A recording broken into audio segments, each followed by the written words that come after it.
नए दिन का खुशनुमा आगाज। एक्सप्रेस सवेरा देखिए सुबह 8 बजे।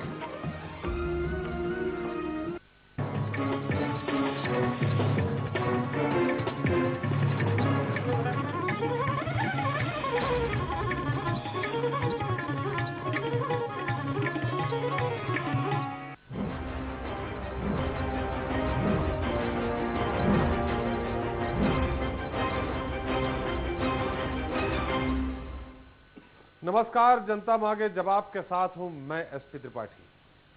मंथन पर मंथन और कितने मंथन।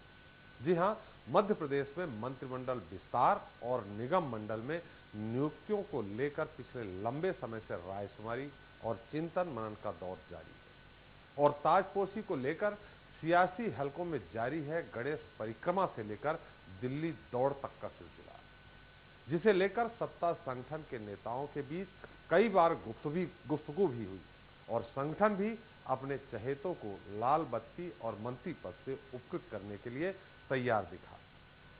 अमित शाह की पाठशाला से लेकर दिल्ली दरबार तक में मुख्यमंत्री शिवराज सिंह चौहान पीएम नरेंद्र मोदी के साथ दावेदारों के नामों पर चर्चा कर चुके हैं। बावजूद इसके मंत्रिमंडल के नए चेहरों और लाल बत्ती के दावेदारों पर अंतिम मुहर नहीं लग सकी है। ऐसे में सवाल भी यही है कि आखिर क्यों बीजेपी को पड़ रही है बार बार मंथन की जरूरत और आखिर कहां फंस रहा है पेश।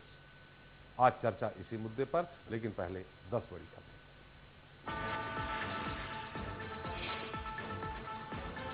मध्य प्रदेश में अगले हफ्ते हो सकती है निगम मंडलों में नियुक्तियां। बीजेपी ऑफिस में बड़ी गहमागहमी, मंत्री विधायक और दावेदार पहुंचे पार्टी मुख्यालय। छत्तीसगढ़ कांग्रेस का अपने विधायकों को नया फरमान, कहा दूसरे के विधानसभा क्षेत्र में न जाएं विधायक। कोरबा के पीड़ित परिवार से मिलने गए थे अमित जोगी। बाघों को बचाने में मिली सफलता को सीएम शिवराज ने सराहा, कहा अफसरों ने दिखाया बेहतर प्रबंधन, जानकारों के सुझाव नीतियों में किए जाएंगे शामिल।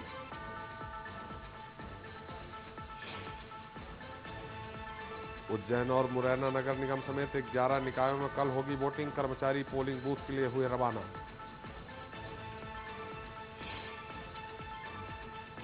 मंत्री केदार कश्यप की पत्नी के परीक्षा फर्जीवाड़े मामले में कुलपति को सौंपी जांच रिपोर्ट, निरीक्षण के बाद यूनिवर्सिटी कल सुनाएगी अपना फैसला।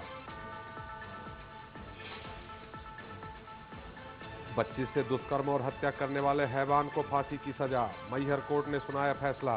स्कूल छोड़ने वाले ऑटो चालक ने ही दिया था वारदात को अंजाम।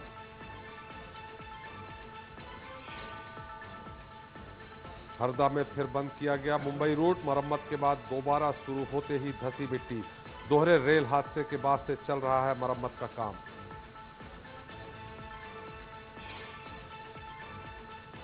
पन्ना में प्रदर्शनकारियों पर लाठीचार्ज मामले में 3 दिन की छुट्टी पर भेजे गए थानेदार, कलेक्टर का घेराव करने जा रहे लोगों पर बरसाए थे डंडे।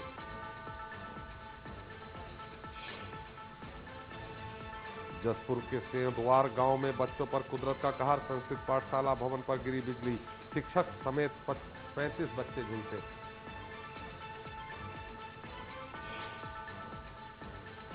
और बीजापुर सीआरपीएफ दफ्तर का डीजीपी ने किया लोकार्पण, नक्सलियों से लोहा लेने वाले जवानों का बढ़ाया हौसला।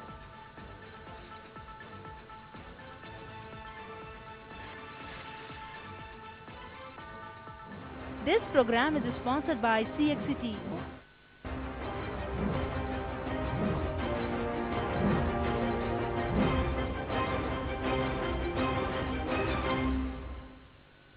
तो हार नहीं मानूंगा, रार नहीं ठानूंगा, काल के कपाल पर लिखता मिटाता हूं, गीत मैं गाता हूं।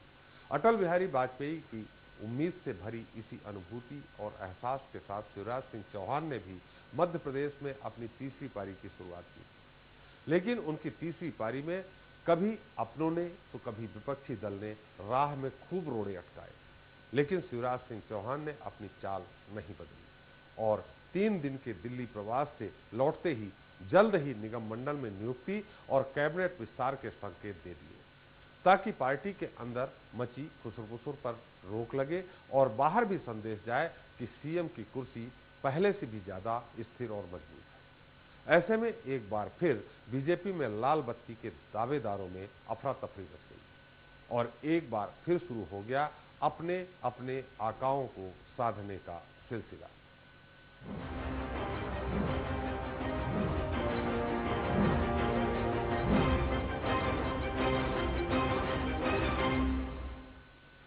सूबे में मंत्रिमंडल के विस्तार और निगम मंडलों में नियुक्तियों की सूची को लेकर लंबे समय से सुगबुगाहट तेज है और तरह तरह के कयासों का बाजार गर्म है। किसे लाल बत्ती मिलेगी, किसे मंत्रिमंडल में मिलेगा मौका और किसे बाहर का रास्ता दिखाया जाएगा, जैसे सवालों के जवाब अभी भी इंतजार कर रहे हैं। ऐसे में एक बार फिर मंगलवार को बीजेपी के प्रदेश दफ्तर में संगठन मंत्री अरविंद मेनन के दरबार में तमाम दावेदार दस्तक देते दिखाई दिए। मध्य प्रदेश में मंत्रिमंडल विस्तार और लाल बत्ती की लड़ाई को लेकर एक बार फिर सियासत उबाल मार रही है। दावेदारों के जोर आजमाइश और भोपाल से लेकर दिल्ली तक दौड़ का सिलसिला जारी है। तो उधर मंत्री पद और निगम मंडल में शामिल किए जाने वाले चेहरों को लेकर पार्टी में भी लगातार मंथन का दौर जारी है। अमित शाह की पाठशाला से लेकर दिल्ली में पीएम मोदी के दरबार तक में दावेदारों के नाम को लेकर कई बार चर्चा की जा चुकी है। फिर भी इन नामों पर अंतिम मोहर नहीं लग सकी है। जबकि दिल्ली दौरे से लौटने के बाद स्टेट हैंगर में प्रेस कॉन्फ्रेंस के दौरान मुख्यमंत्री शिवराज सिंह चौहान ने अगले 3-4 दिनों में निगम मंडल में नियुक्तियों के आदेश जारी करने और उसके बाद मंत्रिमंडल के विस्तार की बात कही थी। लेकिन राजनीतिक ऊहापोह और असमंजस की स्थिति के बीच शीर्ष नेतृत्व ना तो अपने चहेतों को उपकृत कर पा रहा है और ना ही नेताओं का इंतजार खत्म होने का नाम ले रहा है। निगम मंडलों में ताजपोशी का इंतजार। निगम मंडलों में अध्यक्ष उपाध्यक्षों के 22 से ज्यादा पद खाली। लंबे अरसे से निगम मंडल में नहीं हुई नियुक्तियां, जबकि इन पदों पर विशुद्ध राजनीतिक नियुक्तियां होनी है और ये पदाधिकारी पार्टी का प्रोपेगेंडा आगे बढ़ाने में काफी सहायक होते हैं। शिवराज कैबिनेट की स्थिति। शिवराज कैबिनेट में सीएम समेत 23 मंत्रियों की टीम है, जिनमें 18 कैबिनेट और 4 राज्य मंत्री हैं। फिलहाल 12 पद खाली है। नियमानुसार 35 मंत्री बनाए जा सकते हैं। वहीं तुकोजीराव पवार के आकस्मिक निधन के बाद देवास विधानसभा सीट भी खाली पड़ी है और इंदौर के कद्दावर नेता कैलाश विजयवर्गीय के मंत्री पद से इस्तीफे के बाद मालवा क्षेत्र में भी वैक्यूम की स्थिति बन गई है। यही वजह है कि पार्टी के प्रदेश कार्यालय में एक बार फिर दावेदारों की हलचल बढ़ गई है और मंगलवार को संगठन महामंत्री अरविंद मेनन से मिलने के लिए नेताओं की खासी भीड़ देखने को मिली, जिनमें ज्यादातर ऐसे नेता थे जो निगम मंडलों के लिए उम्मीद लगाए बैठे हैं। आने वाले समय में निगम मंडलों की भी नियुक्तियां शीघ्र होंगी और मंत्रिमंडल का भी विस्तार होगा। ये दोनों माननीय मुख्यमंत्री के क्षेत्राधिकार का है, लेकिन ये दोनों काम बहुत शीघ्र मध्य प्रदेश में आने वाले समय में होंगे। क्षेत्र के लोग आ रहे हैं, अगर वो अर्चना चिटनिस का नाम आगे बढ़ाते हैं तो नंद कुमार सिंह जी क्या सोचेंगे? नहीं, अर्चना चिटनिस मेरे पार्टी की एक लोकप्रिय विधायक है, मेरे जिले की है, मेरी छोटी बहन है। मंत्री बनने की क्षमताएं हैं उनमें? निश्चित है, मेरे हर विधायक में मंत्री बनने की क्षमता है। हम तो प्रदेश कार्यालय में रहेंगे और प्रदेश कार्यालय में मैं सारे दूसरे काम निपटाऊंगा। मैं आज मुख्यमंत्री जी से मेरे क्षेत्र के एक प्रशासनिक मामले में एक डेलीगेशन आ रहा है, उनके साथ वल्लभ भवन में जाकर मिलूंगा।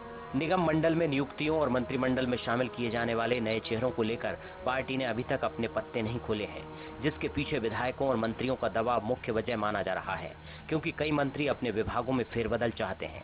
इसके अलावा कई मंत्रियों के पास 3-3 और इससे भी ज्यादा विभाग होने के कारण वे बेहतर परफॉर्मेंस नहीं दे पा रहे हैं। इससे पूरी सरकार की गवर्नेंस पर भी प्रभाव पड़ रहा है। अभी कह रहे हैं कि उनका विशेषाधिकार है और किसी के विशेषाधिकार पे मेरा बोलना ठीक है क्या?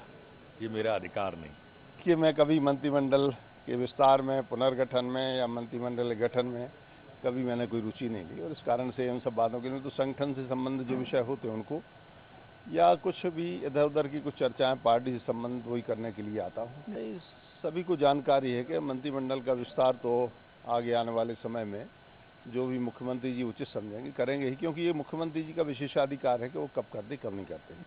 आदमी काम इसीलिए करता है कि वो आगे उन्नति की तरफ जाए और स्वाभाविक भी है कि हर आदमी की इच्छा कहीं ना कहीं होती है कि वो अपने काम के माध्यम से आगे बढ़ने का प्रयास करे। लेकिन ये लोकतांत्रिक व्यवस्था है। लोकतांत्रिक व्यवस्था में संगठन और सत्ता में भी जो कप्तान होता है, जैसे आज विधायक दल के नेता के रूप में माननीय मुख्यमंत्री जी हैं, ये उनका विशेष अधिकार है कि वो किस व्यक्ति को कहाँ पे बैठाने का।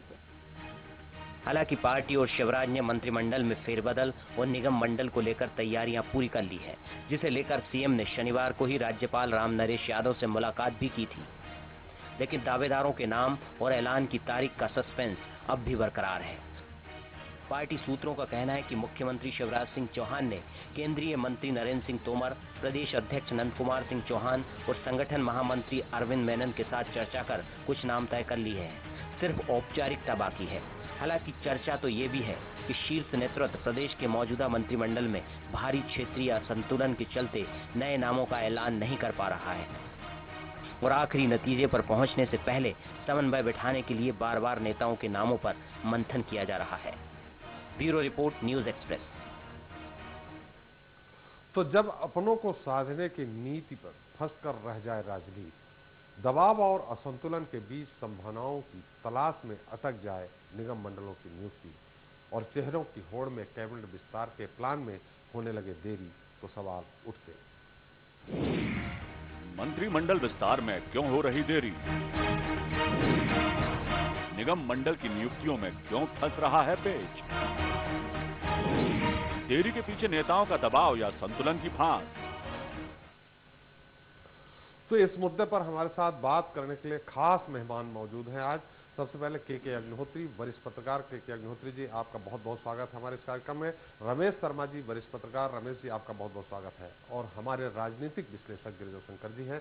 गिरिजा शंकर जी, आपका बहुत बहुत स्वागत है। पहला सवाल गिरिजा शंकर जी, हमने जो 3 सवाल न्यूज एक्सप्रेस में दिए हैं, उसका पहला उत्तर आपसे जानना चाहेंगे कि क्यों देर हो रही है मंत्रिमंडल विस्तार में? देखिए, जो भी कयास लगाए जा रहे हैं कि मंत्रिमंडल का विस्तार किस तरह होगा, कब होगा, क्यों देर हो रही है, या निगम मंडलों में नियुक्तियां में दबाव है या संतुलन है, मुझे लगता है कि तमाम चीजें जो है वो केवल कयास है। जब कांग्रेस और बीजेपी के बीच सीटों और मतों का इतना बड़ा अंतर हो और सत्ताधारी दल इतने बड़े बहुमत के साथ सरकार में हो, तो मुख्यमंत्री के ऊपर किसी भी तरह का कोई दबाव नहीं होता। जी, नंबर 1। नंबर 2, जहां तक सवाल कैबिनेट में विस्तार में देरी का प्रश्न है, तो देरी हुई है ऐसा मानने का कोई कारण नहीं है। बिल्कुल सही है कि जो अधिकतम सीमा 35 मंत्रियों की है वो हो जानी चाहिए, लेकिन यदि वो नहीं होती है और सरकार का कामकाज ठीक चल रहा है मुख्यमंत्री के मुताबिक, तो किसी तरह की कोई जरूरत नहीं है कैबिनेट का विस्तार करें या पुनर्गठन करें। जहां तक सवाल मुख्यमंत्री जब ये घोषणा कर देते हैं कि हाँ मैं अब कैबिनेट का विस्तार करूंगा, इसके पहले उन्होंने कभी नहीं कहा कि मैं कैबिनेट का विस्तार करूंगा। विस्तार तो करना ही है, कब करूंगा ये नहीं हुआ। पहली बार ये हुआ है कि जब मुख्यमंत्री ने खुद ये कहा कि मैं जल्दी ही कैबिनेट का विस्तार करूंगा और निगम मंडलों में नियुक्ति करूंगा। यहां पर एक चीज आपको देखना होगा कि कैबिनेट के विस्तार के साथ साथ एक दूसरी बात ध्यान रखने की है। पिछले कुछ सालों में, बल्कि लगभग 2 दशक में, जो सरकार का स्वरूप, चाहे वो कांग्रेस सरकार हो चाहे बीजेपी की सरकार हो, वो इतनी मुख्यमंत्री केंद्रित हो गई है कि मंत्रिमंडल का कोई बहुत ज्यादा महत्व रहा हो ऐसा है नहीं। तो इसलिए कैबिनेट के कम ज्यादा होने का बहुत असर नहीं होता। बहुत सारे फैसले मुख्यमंत्री के स्तर पर लिए जाते हैं। ठीक है, कैबिनेट होनी चाहिए, कैबिनेट अच्छी बात है। संतुलन और दबाव का सवाल तब उठता है जब सरकार बहुत बहुमत के साथ न हो, विपक्ष का दबाव हो और मुख्यमंत्री बहुत लोकप्रिय न हो, पार्टी के अंदर उसको बहुत सारे लोगों को साधने की जरूरत पड़ती हो। इन तमाम चीजों से शिवराज सिंह जी मुक्त हैं। इसलिए ये जरूर है कि जिन लोगों को मुख्यमंत्री बनना, मंत्री बनना है या निगम मंडल में जिनको बनना है, उनका दबाव और उनका हर तरह से जो तमाम कोशिशें हैं वो बनी होती है। दूसरी बात निगम मंडल के अध्यक्षों की है। तो आप ये देखिए कि मुख्यमंत्री इसको लेकर कभी भी उत्साहित नहीं रहे। जी, पिछले कार्यकाल में भी मुख्यमंत्री जी नहीं थे उत्साहित। हाँ। लेकिन जो दावेदार हैं उनका उत्साह आप देखिए, उनकी जिज्ञासा देखिए, उनका उत्साह और उनकी उत्सुकता बहुत स्वाभाविक है। लेकिन क्योंकि ये निर्णय, और सभी ये मानते हैं और तकनीकी रूप से सही भी है, ये विशेषाधिकार मुख्यमंत्री का है, तो जाहिर है कि मुख्यमंत्री की इच्छा इस पर बड़ी भूमिका निभाएगी और मुख्यमंत्री इस बात को लेकर बहुत रिलेक्टेंट हमेशा रहे हैं। पिछले कार्यकाल में देखेंगे आप कि इंदौर विकास प्राधिकरण के पदाधिकारियों का की नियुक्ति है वो चुनाव की घोषणा के एक आध दिन पहले ही हुई। तो इस तरह से, क्योंकि मुख्यमंत्री को भी, चाहे ये मुख्यमंत्री हो चाहे यदि हम निरपेक्ष भाव से देखें तो भी, निगम मंडलों में नियुक्ति पूरी तौर पर राजनीतिक है, पुरस्कृत करने वाली नियुक्तियां हैं। इसका सरकार के कामकाज से कोई लेना देना नहीं है। कई बार ये सवाल उठते हैं कि क्या इस तरह की नियुक्तियां सरकारी खजाने पर अनावश्यक बोझ नहीं है। गिरिजा शंकर जी, हम थोड़ा सा आपको रोकेंगे। हमारे साथ भारतीय जनता पार्टी के प्रदेश अध्यक्ष नंद कुमार सिंह चौहान जी जुड़ गए हैं। चौहान साहब, आपका बहुत बहुत स्वागत है हमारे इस खास कार्यक्रम में। जी धन्यवाद। धन्यवाद। ये क्यों देरी हो रही है निगम मंडलों की नियुक्ति को लेकर, जो लगभग 2 साल पूरे होने जा रहे हैं?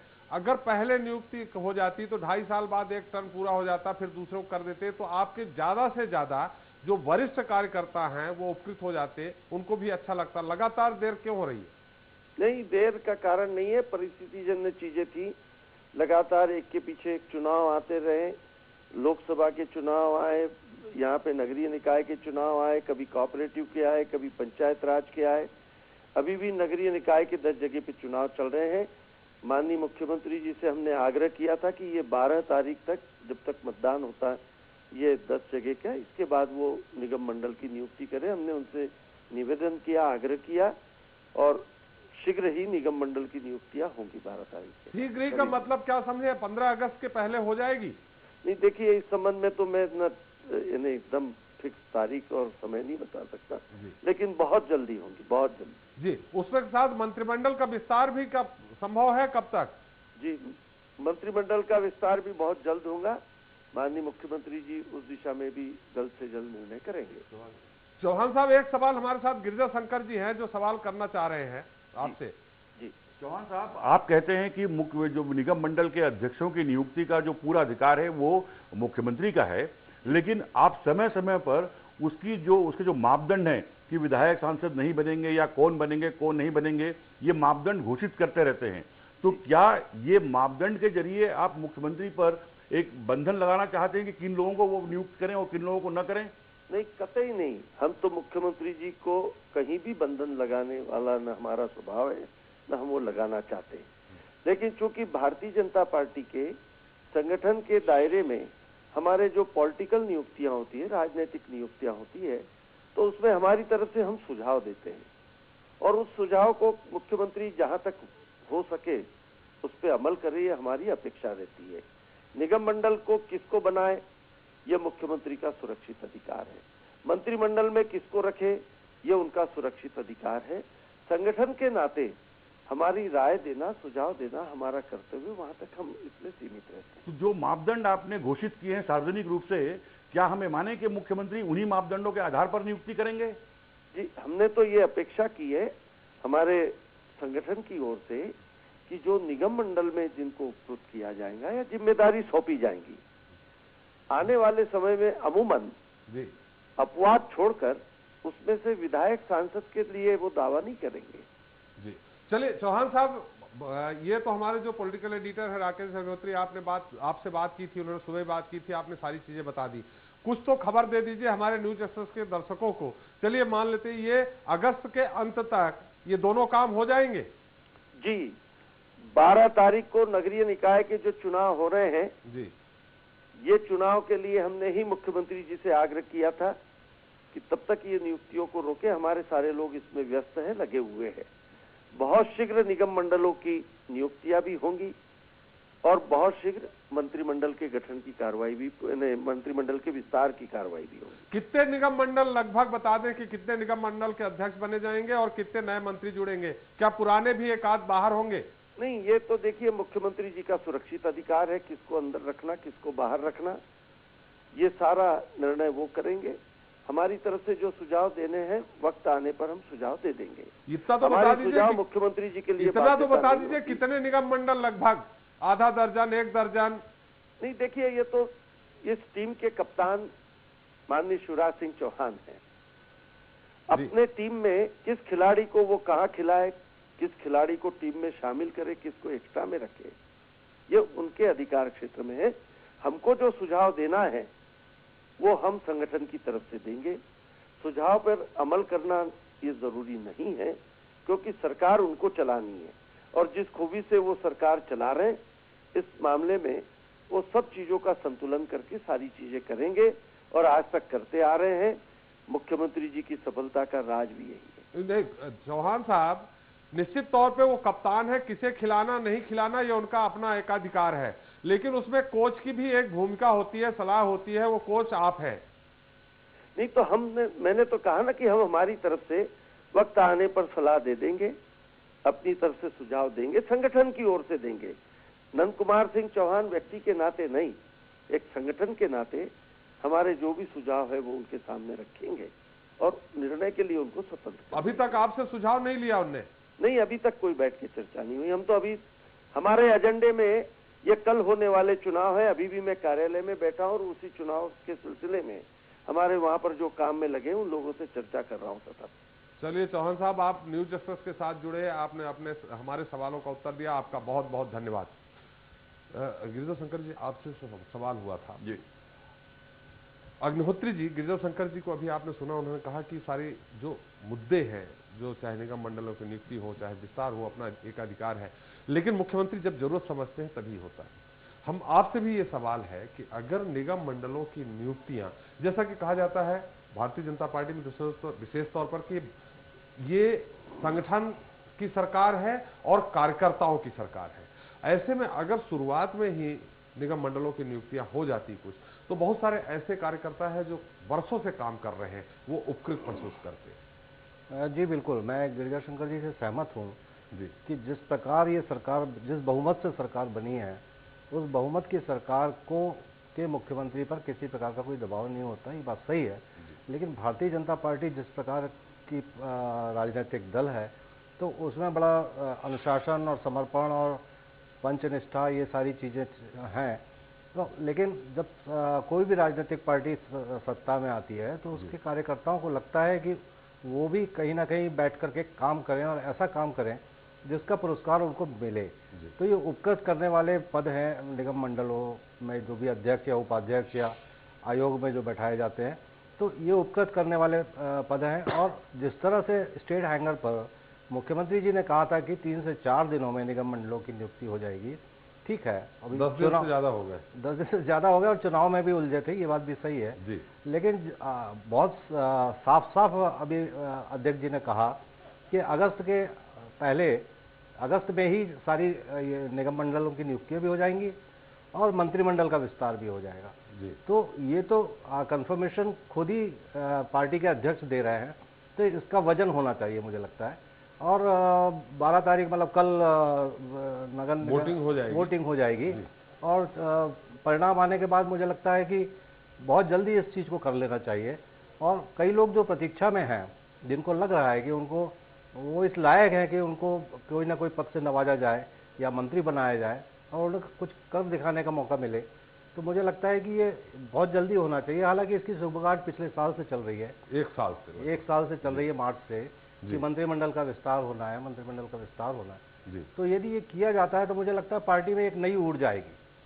और खासकर इस समय जो ये जिस तरह से विवाद और मुख्यमंत्री को घेरने का प्रयास है, तो उससे भी एक तरह से काफी कुछ निजात मिलेगी। बिल्कुल। और इसमें सबसे बड़ी बात ये है, हम गिरिजा शंकर से जानेंगे कि क्या निगम मंडलों में नियुक्तियां, क्या आचार संहिता, निगम मंडलों में नियुक्तियां या मंत्रिमंडल का विस्तार, जो नगर निगमों में चुनाव हो रहे हैं, नगर पालिकाओं में चुनाव हैं, वो आचार संहिता के दायरे में आते हैं, लेकिन हम उसके बाद में चलेंगे। रमेश जी, आप संगठन के मामले में आप खासा कुछ, भारतीय जनता पार्टी संगठन है, संघ है, उसके बारे में आप काफी कुछ जानकारी रखते हैं।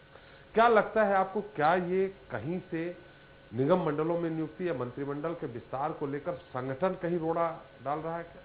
देखिए, मुझे जहाँ तक लगता है त्रिपाठी जी, इसमें संगठन या किसी के रोड़े का कोई प्रश्न नहीं है और ना ही इसमें विलंब का कोई प्रश्न है। मुझे जहाँ तक लगता है, जैसा कि मैं भारतीय जनता पार्टी को समझा हूँ एक लंबे पत्रकारिता के करियर में, क्योंकि चुनाव के समय अगर आपने देखा होगा, विधानसभा चुनाव के समय में अचानक भारतीय जनता पार्टी में बहुत लोग कई जगहों से आए। अब कई जगहों से आए तो उनके मामले में ये देखना भी जरूरी है कि इनका परफॉर्मेंस कैसा है, उनका परफॉर्मेंस संगठन के प्रति, उनका परफॉर्मेंस व्यक्तिगत कार्य के प्रति, और फिर जैसा कि अभी कहा नंद कुमार जी चौहान ने कि निरंतर का पार्टी के सामने काम भी आते चले गए। जो नियुक्तियां होती हैं स्वाभाविक रूप से कोई अगर अध्यक्ष बनता है, थोड़ा सा रोकेंगे आपको, हम आपका उत्तर लेंगे, लेकिन हमारे साथ एक दर्शक हैं दमोह से प्रदीप राय जो अपना सवाल करना चाह रहे हैं। प्रदीप जी आपका स्वागत है, अपना सवाल करें। सर मेरा व्यवस्था से संबंधित प्रश्न है कि हमारे प्रदेश की ऐसी स्थिति क्यों है कि पद देते समय ये जाति क्षेत्र कोटा और ये आरक्षण को प्राथमिकता देते हैं, योग्य प्रतिभाओं को की तरफ कम ध्यान दिया जाता है, सिर्फ वोट बैंक की तरफ ध्यान दिया जाता है, फिर हम कैसे अपने आप को विश्व का नंबर 1 लोकतांत्रिक देश मानेंगे? प्रदीप जी आपका ये प्रश्न है, मतलब आपका प्रश्न ये है कि मंत्रिमंडल का विस्तार हो, निगम मंडलों की नियुक्ति हो, उसमें भी जाति कोटा निर्धारित रहता है, यही सवाल है? जी चलिए, ये हम उत्तर लेंगे अपने अतिथियों से। जी रमेश जी, एक और दर्शक है रतलाम से, मुनीराम जी अपना सवाल करें, हमारे अतिथि उत्तर देंगे उनका। हाँ, मोनीराम सोलंकी है ना सर? जी हाँ, सवाल करूं मैं? मुनीराम जी आपसे हमारा अनुरोध है अपने टीवी सेट का वॉल्यूम बंद कर दें, फिर सवाल करें। हाँ, मैं बाहर ही हूँ सर जी टीवी से। हेलो जी, सवाल करें मुनीराम जी। हाँ, मैं सवाल ये कर रहा था कि रतलाम मतलब ये है कि जमीनी कार्यकर्ताओं को मौका देना चाहिए, चापलूस लोगों को नहीं देना चाहिए, निगम मंडल हो या मंत्रिमंडल हो। ये हमारा सवाल है। हम रतलाम से हैं, हमने भी दावा किया है निगम मंडल में क्या, लेकिन हमारे पास कुछ नहीं। चलिए, आपको बिल्कुल, आप जो पार्टी के कर्मठ कार्यकर्ता है, हम रमेश जी हम आपसे ही उत्तर ले लेते हैं, अभी मुनीराम जी का भी उत्तर ले लेते हैं। आप और अपने संगठन के बारे में, भाजपा संगठन के बारे में बता रहे थे। सबसे पहले तो जो दमोह के जो सज्जन थे मैं उनका उत्तर देना चाहूंगा। अगर आप देखें आजादी से पहले धर्म को, जाति को और अन्य चीजों को अंग्रेजों ने इतना ठूंस करके चले गए, उन्होंने धर्म और जाति के आधार पर कानून बनाए। 1857 के बाद अगर आप देखें तो उन्होंने जाति के आधार में जेल में और सेना में भोजनालय बनाए।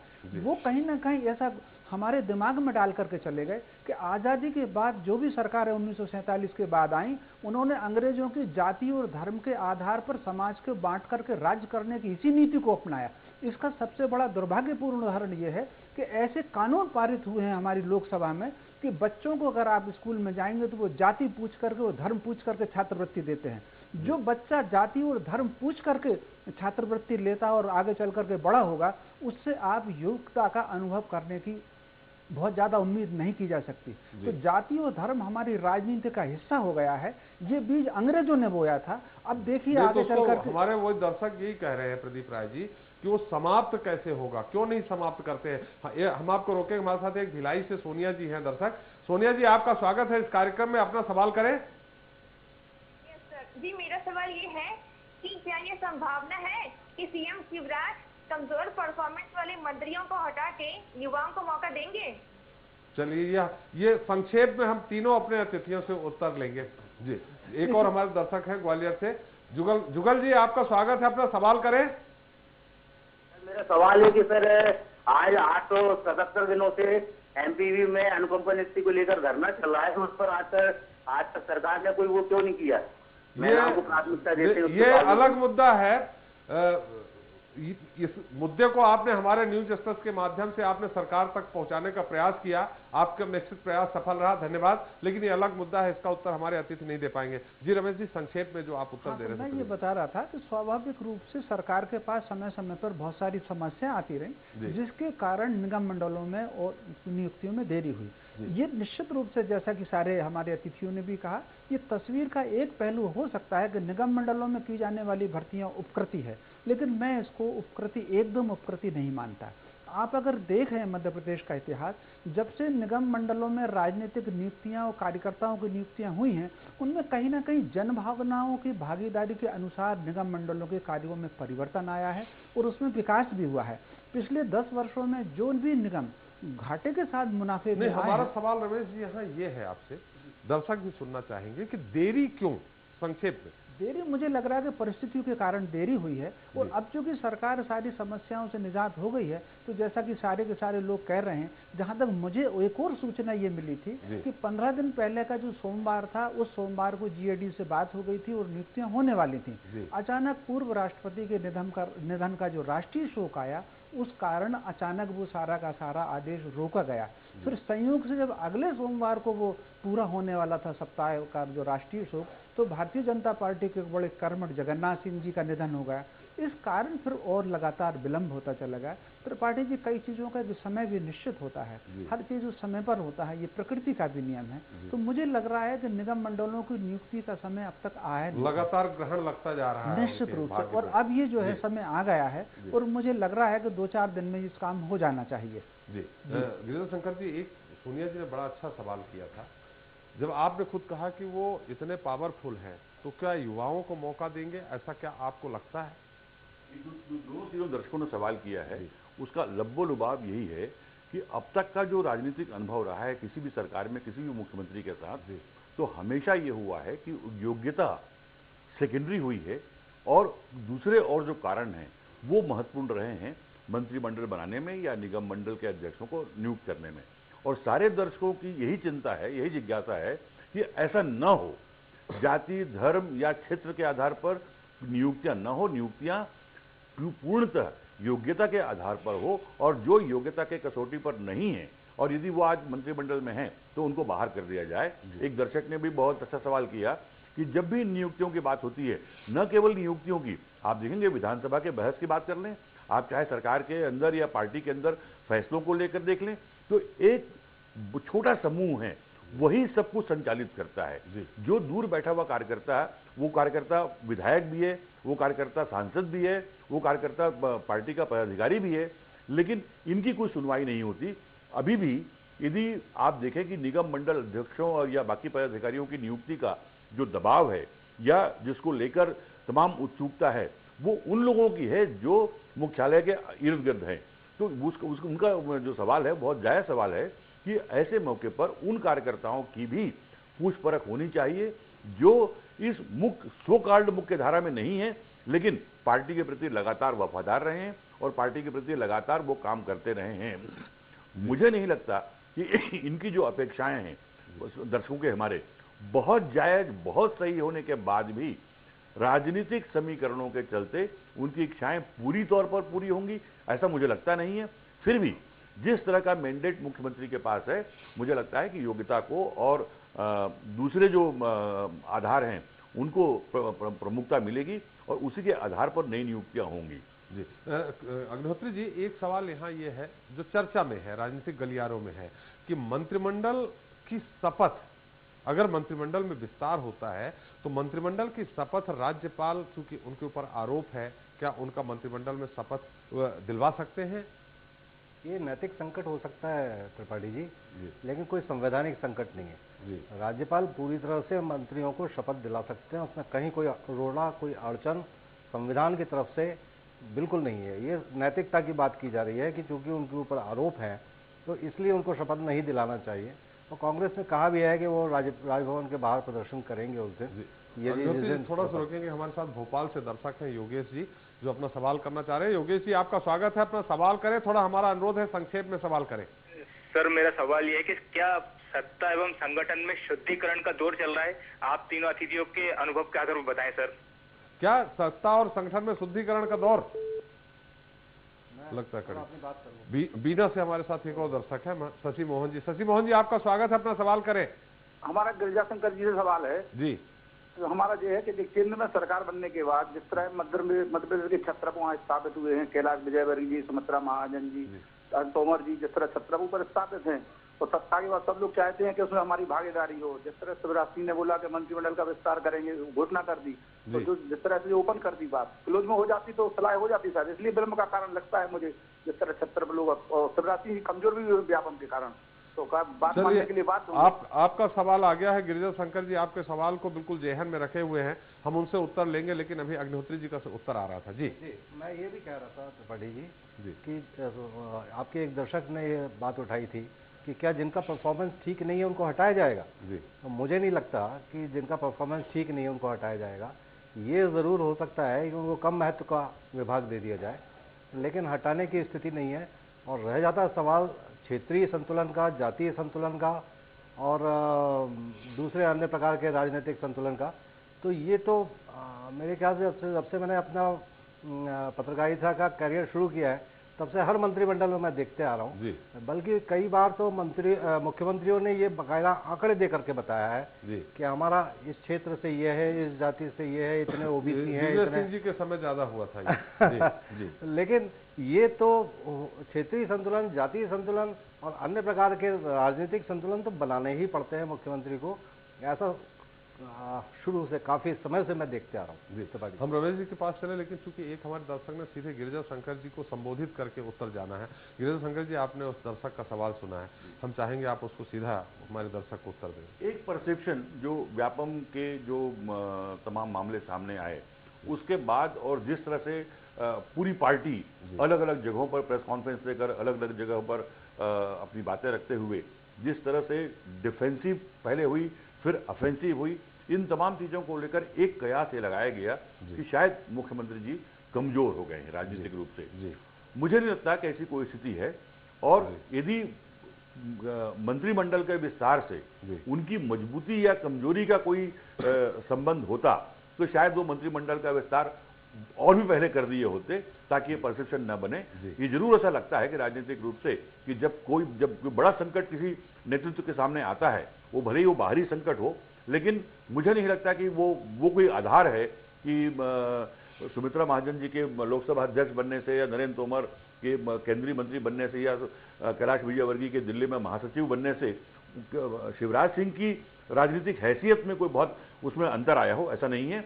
ये जरूर है कि जो व्यापम की जो घटनाएं हुई उससे जरूर वो आहत महसूस कर रहे हैं इस बात को लेकर, लेकिन पूरी पार्टी के अध्यक्ष, प्रधानमंत्री जिस तरह सार्वजनिक रूप से उनके पक्ष में खड़े नजर आ रहे हैं, तो इससे उनको कमजोर मानने की कोई वजह मैं नहीं मानता। बिल्कुल सही कहा आपने।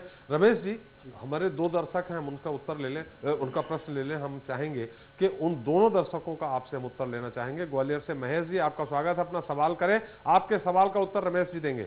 हाँ, मैं ये पूछ रहा हूँ सर जी, जैसे यूपीए सरकार में मनमोहन सिंह ने जो कोयला घोटाला या 2G घोटाला, जो भी घोटाले थे, उनके लिए ये विपक्ष ये कहता था कि मनमोहन सिंह ईमानदार हैं, लेकिन उनके मंत्री ये भ्रष्टाचार कर रहे हैं, उनके कार्यकर्ता भ्रष्टाचार कर रहे हैं, तो मनमोहन सिंह प्रधानमंत्री होने के नाते जिम्मेदार हैं। जी, तो थोड़ा संक्षेप में सवाल करें। बिल्कुल, आप भूमिका बन गई हो तो सीधे सवाल पे आ जाएं। नहीं, व्यापम का घोटाला जो उजागर हुआ है उसमें जो है शिवराज सिंह क्यों जिम्मेदार नहीं है? क्योंकि उनके मंत्री फंसे हुए हैं इतने बड़े घोटाले। चलिए, आपका सवाल आ गया। हमारे साथ भोपाल से एक और दर्शक हैं, भगवान दास जी, आप का स्वागत है इस कार्यक्रम में, सवाल करें। हाँ सर, हमारा तो यही सुझाव है कि जो निगम की जो नियुक्तियां होने जा रही है, जब भी होंगी वो किसी जाति धर्म के आधार पर नहीं होना चाहिए, वो योग्यता के आधार पर होनी चाहिए। जी, आपका सुझाव, धन्यवाद, आपने सुझाव दिया, न्यूज एक्सप्रेस के माध्यम से सरकार को सुझाव दिया। रमेश जी, आपने दोनों दर्शकों को सुना, एक तो सुझाव था लेकिन एक प्रश्न था, हम चाहेंगे आप उसको उत्तर दें। स्वाभाविक रूप से जिन्होंने ये प्रश्न किया था कि व्यापम के मामले में मुख्यमंत्री को जिम्मेदार क्यों ना माना जाए, वो इसलिए नहीं माना जाना चाहिए शिवराज सिंह को। उसका एक कारण है कि जैसे ही सबसे पहले इंदौर में इस तरह का एक मामला सामने आया, शिवराज सिंह पहले ऐसे शख्स थे, उन्होंने कहा कि नहीं, इसकी तो व्यापक जांच होनी ही चाहिए। ये सारा का प्रकरण जब से व्यापम बना है तब से इस तरह की एक फर्जीवाड़ा या कोई एक ग्रोह जैसा डेवलप हो गया था। मुख्यमंत्री के ध्यान में जैसा ही आया वैसे ही उन्होंने इसकी जांच का आदेश दिया। और मैं अपने जो उन्होंने सवाल पूछा था उन दर्शक को कहना चाहूँगा कि मुख्यमंत्री द्वारा इस मुद्दे की जांच के आदेश देने के 2 साल बाद पॉलिटिकल पार्टियों ने इसको टेकअप किया या मीडिया में इसका आना शुरू हुआ। लेकिन चूंकि इस समय की योजनाबद्ध तरीके से एक अभियान चल रहा है, भारतीय जनता पार्टी पिछले 12 सालों से 13 सालों से सरकार में है और एक अंगद की तरीके से शिवराज सिंह का पैर जमा हुआ है। विपक्षी पार्टियों को लगने लगा है कि जब तक शिवराज सिंह की इमेज खराब नहीं होगी तब तक भाजपा को सरकार से हटाना मुश्किल है। तो योजना पूर्वक ये शिवराज सिंह पर हमला किया जा रहा है। मुझे भला बताइए, अगर वो चाहते, आप अगर उत्तर प्रदेश का देखें, उत्तर प्रदेश की 119 से 111 नियुक्तियों में से तटस्थ पत्रकार की टिप्पणी है या नहीं? तटस्थ पत्रकार की टिप्पणी है। आप मुझे बताइए, सरकार अगर इन्वॉल्व होती तो हमने उत्तर प्रदेश में देखा 111 तो कुल नियुक्तियों में 70 उसमें यादव भर्ती हुए। उन्होंने सारी की सारी फाइलें जला दी और कह दिया कि हमारे पास कोई उत्तर पुस्तिका नहीं है। अगर सरकार इन्वॉल्व होती तो जो एविडेंस कार्यालयों में मौजूद हैं वो एविडेंस मिल नहीं सकते थे अगर इसमें शिवराज इन्वॉल्व होते। शिवराज चूंकि इन्वॉल्व नहीं है और वो चूंकि जांच करना चाहते हैं, तो उनका अपना कितना ही प्रिय मंत्री रहा हो, पूर्व विधायक रहा हो, वो सारे के सारे लोग जेल में चले गए। ये शिवराज की ईमानदारी का नतीजा है। और इसीलिए जैसे कि गिरिजा शंकर जी ने कहा कि शिवराज आहत महसूस करते हैं, उनको कई बार लगता है कि उन्होंने ये खुद होम करते करते हाथ जली। और मैं बहुत जल्दी से एक किस्सा आपको बताता हूँ। पिछले दिनों एक गांव में शिवराज सिंह जी गए, जैसे कि उनकी आदत है कि बाढ़ में वो एक घेरा बना करके लोगों से सुन रहे थे। तो एक ने कहा कि भैया आपको क्या जरूरत थी सब जांच कराने की? तो शिवराज सिंह जी ने कहा कि मैं इस तरीके से नौजवानों को हित करना चाहता, ये करना चाहता था। सारी बात सुनकर के उस ग्रामीण ने कहा आपने खुजा के खता कर ली। तो कहने का अर्थ जो है, तो ये जो है इस मामले में कम से कम, मैं और मामलों की बात नहीं करता, व्यापम के मामले में कम से कम शिवराज बेहद ईमानदार है और उसने कोई इस तरीके से कोई गड़बड़ किया नहीं है और ईमानदारी की उसको सजा मिल रही है कि इस तरीके से उस पर आक्षेप लग रहे हैं। ये उन दर्शकों को कहना चाहूंगा। ये बिल्कुल आपने हमारे दर्शक का उत्तर दिया, लेकिन फिर वही जाति संतुलन, क्षेत्रीय संतुलन, उन्हीं की बात आई। देखिए जाति संतुलन तो ये रहेगा, जैसा कि गिरिजा शंकर जी ने कहा, जब तक अब राजनीति है उसमें क्षेत्रों की भी चिंता की जाती है, जातियों की भी चिंता की जाती है, लेकिन अनुभव को और योग्यता को तरजीह जरूर दी जाती है। अगर किसी जाति से कोई व्यक्ति लिया जा रहा है, किसी क्षेत्र से कोई व्यक्ति लिया जा रहा है, तो उसमें योग्यता जरूर देखी जाती है। ऐसा नहीं है कि जाति के नाम पर किसी को भी ले लें। नहीं, योग्यता आप कितनी देखी गई रमेश जी? अगर पूरी, चाहे हम भारतीय जनता पार्टी की बात नहीं कर रहे, हम कांग्रेस के रिजिम की बात कर रहे हैं कि योग्यता कितनी देखी गई है, उसमें तो मैं आपको बता दूं कि दिग्विजय सिंह के समय एक मंत्री बने थे, डामोर थे वो, वहां से वो पहले भी पास नहीं थे। तो योग्यता कितनी देखी जाती है वो अलग की बात है। यहाँ निश्चित तौर पे मैं आपको बताऊं, मैं कांग्रेस की बात नहीं कर रहा, लेकिन जब से इन 12 सालों में एक पत्रकार की नजर से मैंने इस सरकार का फरमानबंद देखा है, 80% लोग जो योग्य होते हैं वही आए हैं। 20% कुछ मामले ऐसे आए हैं जहां कुछ मजबूरियां रही हैं, कुछ पॉलिटिकल चीजें रही हैं, कुछ और बातें रही हैं। चलिए रमेश जी, थोड़ा सा चूंकि हमारे साथ और भी 2 दर्शक हैं, एक सागर से पप्पू जी हैं। पप्पू जी आपका स्वागत है, अपना सवाल करें, संक्षेप में सवाल करें। सर मैं ये चाहता हूँ कि जो मंत्रिमंडल का विस्तार हो रहा है जी। हेलो, हाँ आप सवाल करें, आपके सवाल का उत्तर गिरिजा शंकर जी देंगे, लेकिन सवाल करें, सुझाव नहीं चाहिए हमें, संक्षेप में। हाँ सर, मेरा सुझाव है, मतलब सर क्या है, सागर में सर 3 मंत्री आते हैं सागर से सर जी, और 11 साल सरकार को हो गए, तो सर सागर में अभी तक कोई मतलब रोजगार का साधन नहीं लगा है। तो क्या शिवराज सरकार इन मंत्रियों में से किसी को हटा के कोई ऐसे मंत्री को लाएगी जो सागर की गरीब जनता को जो देखिए आपका इस सवाल का उत्तर मुख्यमंत्री ही दे सकते हैं और मैं नहीं समझता, लेकिन आपको संतुष्ट करने के लिए मैं गिरिजा शंकर जी को आगे करता हूं हमारे साथ। लेकिन एक और दर्शक है, ब्रिज यादव जी भोपाल से हैं, आपका स्वागत है, आप सवाल करें और ऐसा सवाल करें कि हमारे अतिथि दे सके। मुख्यमंत्री जी यहाँ नहीं बैठे। गिरिजा शंकर जी से मेरा एक सवाल है, जो आपने छोटे कार्यकर्ता की आवाज उठा के अभी इतना अच्छा काम किया है कि मैं आपको कोटि कोटि धन्यवाद करता हूँ। चलिए बहुत बहुत धन्यवाद। हम न्यूज एक्सप्रेस हमेशा अच्छा काम करता है। हाँ, और मैं ऐसी जगह रहता हूँ जब पार्टी का कोई एक आदमी झंडा नहीं लगाता तो मैं भागे, आज 30 साल से झंडा लगा, उसके बाद भी कोई पूछा नहीं जाता मेरे। अरे आपको निश्चित आपकी आवाज पहुंच गई होगी। गिरिजा शंकर जी ने भी सुना है, हम चाहेंगे उत्तर देंगे, लेकिन गिरिजा शंकर जी हमारा इन जो हमारे दर्शकों का सवाल है उसके साथ मेरा भी एक सवाल है। सवाल यह है, आपने देखा होगा, आपने बहुत करीब से राजनीति को देखी है, सामान्यतः 10% 20% अगर छोड़ दिया जाए तो निगम मंडलों की नियुक्ति में देखा गया है कि भोपाल के आसपास, राजधानी के आसपास या जो कार्यालय में ज्यादा सक्रिय रहते हैं उनको ही ये नियुक्ति मिलती है, उनको ही लाल बत्ती मिलती है। दूरस्थ क्षेत्र से, चाहे झाबुआ की बात हो या सिगरौली की बात हो, दूसरी तरफ की बात हो, वहां से बहुत कम, मुश्किल से 10 से 15% लोग आते हैं। बिल्कुल सही कह रहे हैं आप। और हर सरकार में, हर रिजीम में, हर दौर में यही होता रहा है। जैसे मैंने पहले ही कहा कि न केवल निगम मंडलों में नियुक्ति, बल्कि पार्टीगत फैसले लेने में भी, विधानसभा चलाने में भी, मंत्रिमंडल गठन में भी और तमाम चीजों में वही जो थोड़े से लोग जो मुख्यालय के आसपास सक्रिय होते हैं, वही उनको ही प्रमुखता मिलती है और दावेदारी भी उनकी ही अधिक होती है। कोशिश दरअसल पॉलिटिकल पार्टीज को यह करनी चाहिए। और जो आप जो विलंब की बात जो शुरू से कर रहे हैं, मुझे लगता है विलंब का एक कारण यह भी है कि आखिर मुख्यमंत्री, शायद मैं यकीन तौर पर नहीं कह सकता कि वो क्या सोचते हैं, कहीं ना कहीं उनके मन में ये बात है कि यदि निगम मंडल में उपकृत करना ही है तो क्यों ना ऐसे लोगों की तलाश की जाए जो दूर दराज के इलाकों में भी पार्टी के लिए काम कर रहे हैं, उनकी भी अपनी निष्ठा है, उनका भी योगदान है। केवल भोपाल में बैठकर योगदान देने वालों पर ही सब कुछ केंद्रित न करके, तो शायद एक कारण ये भी है, यदि ऐसा होता है निगम मंडलों की नियुक्ति में कि दूर दराज के लोगों को भी और ऐसे अनजान नामों को, अनजान चेहरों को यदि कोई मौका मिलता है तो सही मायने में उपकृत करने की भावना या उपकृत करने की बात होने के बावजूद भी उनकी नियुक्ति कुछ बेहतर सार्थक होगी पार्टी के लिहाज से, और शायद वो नए चेहरे जो हैं वो अपनी जिम्मेदारी को सरकार के निगम मंडलों में बैठकर बेहतर निभा सकेंगे। जो बात सागर के दर्शक ने कही है, वो जो क्षेत्रवाद की बात होती है कि एक क्षेत्र से कितने मंत्री हों, तो यदि क्षेत्रों से मंत्री को चुनने की बात होती है तो उसके पीछे कारण ये होता है कि जिस क्षेत्र से मंत्री चुन के आ रहा है वो अपने क्षेत्र के विकास पर ध्यान देगा। यदि किसी एक जिले से, एक संभाग से 3-3 कैबिनेट मंत्री हों और यदि वहां के लोग ये महसूस करते हैं कि वहां पर विकास नहीं हुआ है, तो क्षेत्रीय आधार पर मंत्रिमंडल में लेने की जो तकनीक है या जो रणनीति है वही अपने आप सवालों के घेरे में आ जाती है। बिल्कुल सही कहा आपने। अग्निहोत्री जी, मेरा आपसे भी यही सवाल है, अभी भी जो सामने नाम आ रहे हैं निगम मंडलों को लेकर, आपने भी देखा होगा वो ज्यादातर मुख्यालय में जो सक्रिय हैं उन्हीं के आ रहे हैं।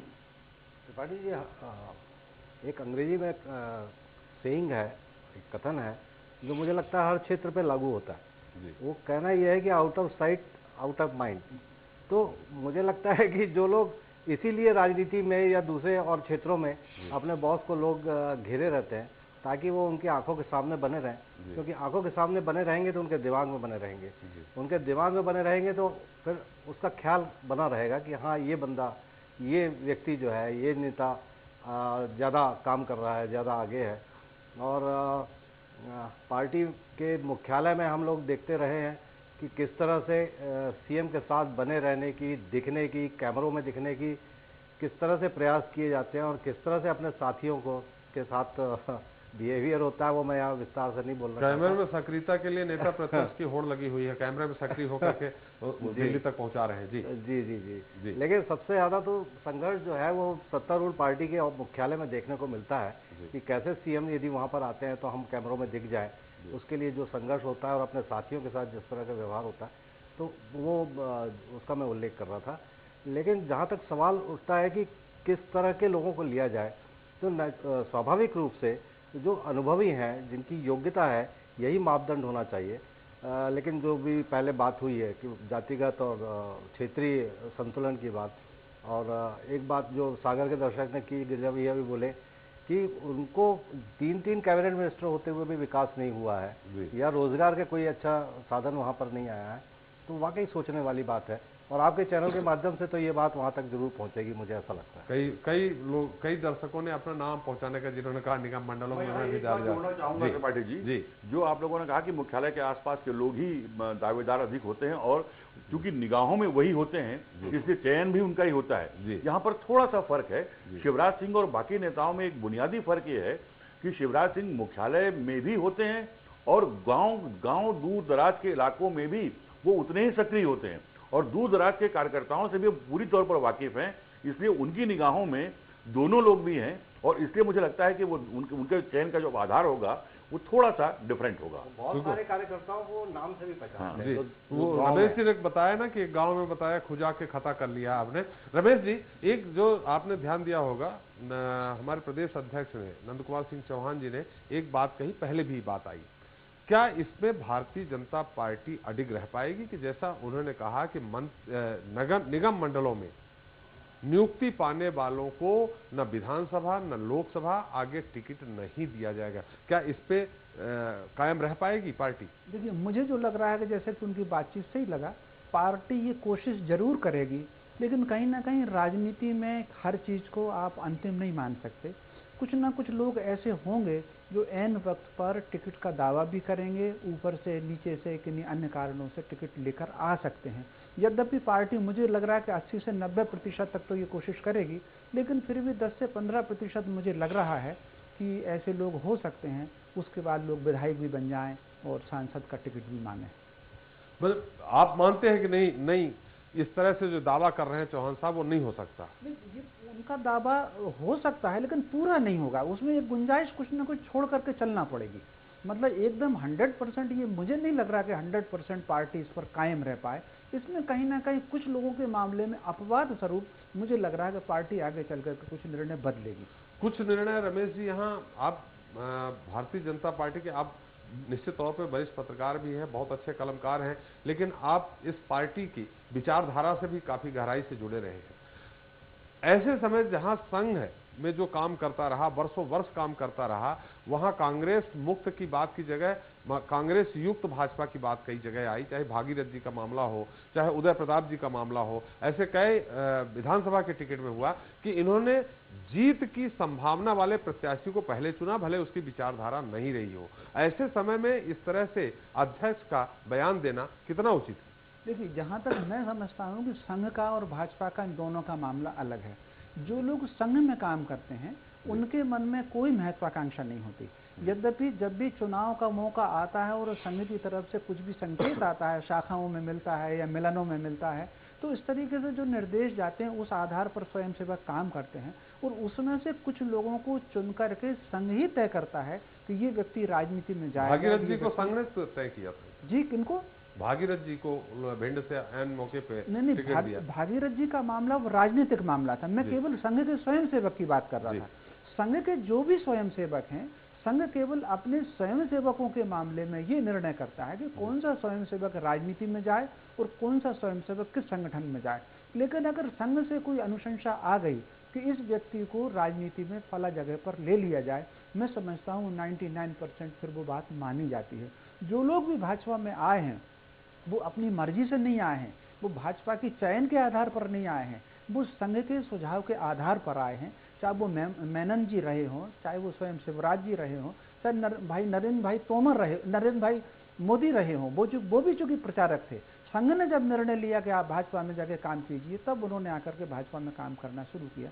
तो संघ के मामले में ऐसा संभव ही नहीं है, ऐसा होता ही नहीं है। एक तो स्वयंसेवक के मन में कोई महत्वाकांक्षा नहीं होती, वो चुपचाप काम करता है राष्ट्र की और समाज की और उस काम में लगा रहता है। ये अलग मुद्दा है। गिरिजा शंकर जी, जो चौहान साहब ने जो बयान दिया, इसके पहले भी आया, रमेश जी से भी उत्तर लिया, बहुत हमें लगता नहीं है कि बहुत दर्शकों को ये उत्तर से उनको अपना उत्तर मिला होगा।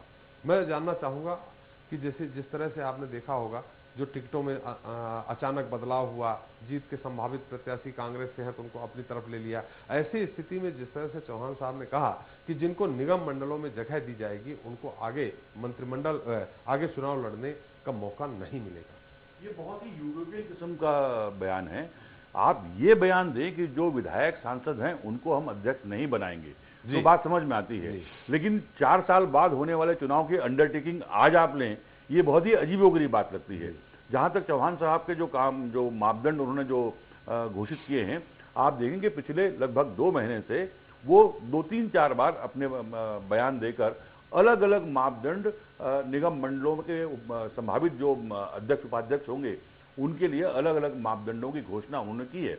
मेरी बात ये समझ में नहीं आई कि यदि उनका सुझाव है या उनका संगठन का निर्णय है या कोई मापदंड उन्होंने तय किया है, तो उसको अंतिम निर्णय लेने वाले मुख्यमंत्री तक पहुंचाने के लिए सार्वजनिक रूप से इसका बयान देने की कोई आवश्यकता मैं तो प्रतीत नहीं महसूस करता।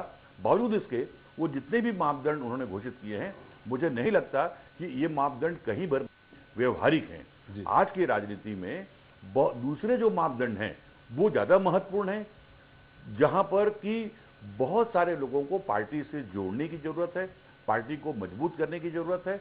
आप देखेंगे कि बीजेपी एक ऐसी पार्टी है जो चुनाव के वक्त जागने वाली पार्टी नहीं है, वो चुनाव जीतने के अगले दिन से अगले चुनाव की तैयारी शुरू कर देती है। तो ऐसे दौर में मुझे लगता है कि जो उनके मापदंड हैं वो मापदंड बहुत व्यवहारिक नहीं होंगे और मुख्यमंत्री के स्तर पर जो भी इसमें जो निर्णय लिए जाएंगे, एक बात मुझे लगती है कि सारे निर्णय एक बारगी एक झटके में शायद न हो पाए। ये तमाम निर्णय अलग अलग किश्तों में हो ताकि वो धीरे धीरे अपने निर्णयों की समीक्षा करते करते और आगे बड़े फलक के कार्यकर्ताओं को इस पूरी प्रक्रिया में शामिल करने की कोशिश हो सकती है। नहीं, आपने कहा कि जो निर्णय लिए उस पर समीक्षा होगी, फिर आगे निर्णय लेंगे। जी हाँ। ये एक रीजन होता। क्या ये रीजन भी है इससे जुड़ा हुआ कि कुछ लोगों को संतुष्ट कर दिया, फिर कुछ लोगों को देखते हैं कि कितने लोग और इधर उधर कुनमुनाते हैं, फिर आवाज उठाते हैं, फिर उनको कर देंगे? नहीं, मुझे लगता है कि आज के दौर में जिस स्तर पर भारतीय जनता पार्टी की सरकार है और मुख्यमंत्री हैं, वहां पर किसी के कुनमुनाने या नहीं कुनमुनाने का तो कोई प्रश्न ही नहीं उठता। यदि मुख्यमंत्री पूरे 5 साल किसी को निगम मंडल का अध्यक्ष न बनाए, तो उसके बाद भी कोई संकट की स्थिति पार्टी के अंदर या नेतृत्व के सामने होगी, ऐसी बात नहीं है। लेकिन मुख्यमंत्री जरूर इस बात की कोशिश करेंगे कि अलग अलग दौर में अलग अलग लोगों को ये मौका दें, ताकि इस बात का एहसास भी बना रहे कि ऐसे लोग जिनकी बात हमारे बहुत सारे दर्शक करते रहे हैं कि जो ग्राउंड लेवल के जो कार्यकर्ता हैं, जो बहुत ज्यादा परिचित चेहरे नहीं हैं, उनको भी मौका देने का अवसर वो बना रहे। जब एक बार में सारी चीजें आप सारा निर्णय अंतिम रूप से कर लेते हैं, तब थोड़ी गुंजाइश कम होती है। तो इस गुंजाइश को बना के रखेंगे ताकि ऐसे कार्यकर्ताओं को भी ओझल न किया जा सके जिनकी अपेक्षा हमारे दर्शक कर रहे हैं। जी, हमारा चूंकि समय समाप्त हो रहा है, अग्निहोत्री जी, हमारा ये आपसे आखिरी सवाल है। जैसे पूरे इस बहस में ये निकल करके सामने आया, चाहे गिरिजा शंकर जी ने कहा हो, चाहे रमेश जी ने कहा, चाहे आपने खुद कहा हो, कि ये मुख्यमंत्री का अपना एकाधिकार है, जब चाहेंगे कर देंगे। खुद अध्यक्ष जी ने कहा कि उनका अधिकार है, वो जब चाहे तो कर देंगे। उसके बाद अगर नहीं कर रहे तो क्या यहाँ ये माना जाए कि उस संगठन को किसी भी स्थिति में थोड़ा सा नजरअंदाज नहीं करना चाहिए? मुझे नहीं लगता कि उनके ऊपर कोई मतलब नहीं करने के लिए कोई दबाव है। नहीं, नजरअंदाज संगठन को नहीं करना चाहिए। नजरअंदाज करने की स्थिति बीजेपी में संगठन और सरकार के बीच में समन्वय त्रिपाठी जी इतना अच्छा है, इतना बेहतर है कि मुझे नहीं लगता कि कोई नजरअंदाज करने की बात कोई महसूस करता होगा पार्टी के अंदर। और जहां तक रह जाता है आपका ये मुद्दा कि मंत्रिमंडल विस्तार कब और मंत्रिमंडल विस्तार में देरी क्यों, निगम मंडलों में नियुक्ति में देरी क्यों, तो जो सारी स्थितियां मुझे लगता है नंद कुमार सिंह चौहान जी से जब आप बात कर रहे थे तो उन्होंने जो बताया कि क्या क्या हुआ उस दौर के कारण चीज़ें आगे खसकती गई।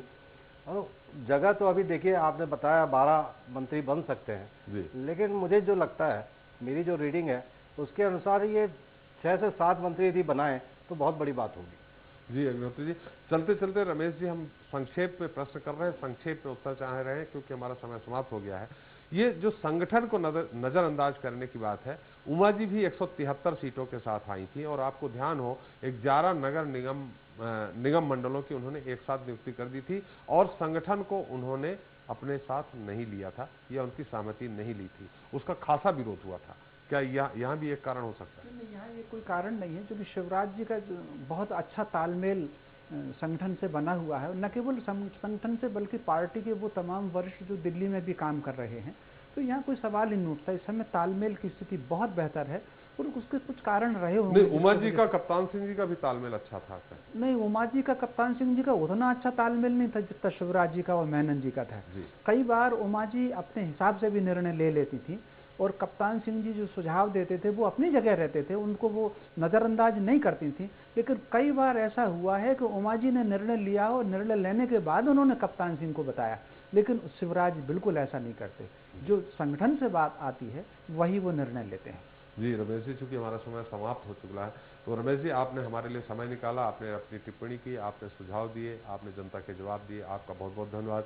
के अग्निहोत्री जी, आपका भी बहुत बहुत धन्यवाद और विशेष टिप्पणी के लिए गिरिजा शंकर जी, आपका बहुत बहुत धन्यवाद।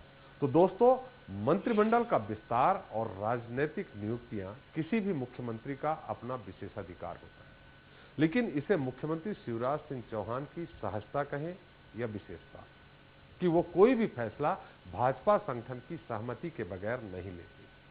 शायद यही वजह है कि इन नियुक्तियों के लिए संगठन से मंथन पर मंथन हो रहा है और इस मंथन के दौर का सिलसिला चलता ही जा रहा है। ऐसे में एक बार फिर नए मंत्रियों को शपथ दिलाने और निगम मंडलों में लाल बत्ती से नवाजे जाने वाले नामों को लेकर मंथन एक बार फिर चल पड़ा है।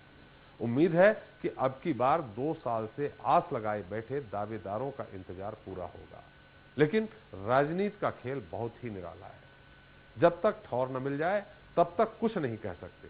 ऐसे में कतार में खड़े माननीयों के बारे में यही कहना होगा कि मुद्दत से बैठे हैं तेरे इंतजार में, और इंतजार रहता है हर रोज तेरा कि आज आएगा कोई पैगाम तेरा। आज के लिए बस इतना ही। मैं एसपी त्रिपाठी आपसे विदा लेता हूं। फिर मिलेंगे किसी नए मुद्दे, नए सवालों के साथ। तब तक के लिए नमस्कार। This program is sponsored by CXCT.